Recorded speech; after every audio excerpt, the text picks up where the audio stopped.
அது எப்படி ரிப்போர்ட் பண்ணணும், எங்க ரிப்போர்ட் பண்ணணும்? நம்ம செய்ய வேண்டியது ஒரு வேலைதான். 1098 1098 இந்த போன் பண்ணி இப்படி ஒரு பிரச்சனை இருக்கு, எங்க வீட்டு குழந்தைக்கு இப்படி ஆச்சு, எங்க பக்கத்து வீட்டு குழந்தை வந்து ஒரு சஃபர் ஆயிருக்கு, நான் என்னை யாருன்னு சொல்லிக்க விரும்பல, ஆனா ஒரு செக்ஷுவல் அபியூஸ் நடந்தது, எங்க வீட்டுல அப்படி நடந்திருக்கு அப்படின்னு நீங்க 1098 1098 அதாவது 10ல இருந்து கீழே வர அசெண்டிங் டிசெண்டிங் ஆர்டர்ல இருக்க 3 எண்களை நீங்க வந்து ஞாபகம் வச்சுட்டீங்கன்னா போர்மானது. அங்க வந்து குழந்தைகள் நலக்குழுவுக்கு அது கனெக்ட் ஆயிடுது, அவங்களோட காவல்துறை கனெக்ட் ஆயிடுது. சோ அவங்க முதல் ஸ்டெப் எடுத்துருவாங்க.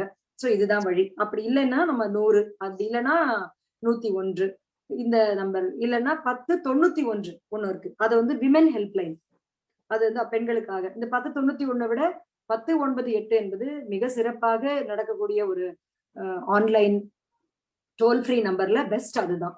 சோ இது குழந்தைகளுக்கான ஒரு பாதுகாப்பு எண். இதுல எல்லா கம்ப்ளைண்ட்ஸும் சொல்லலாம். பாடம் படிக்கும் போது அம்மா அடிக்கிறாங்க அப்படிங்கறத கூட சொல்ல முடியும்.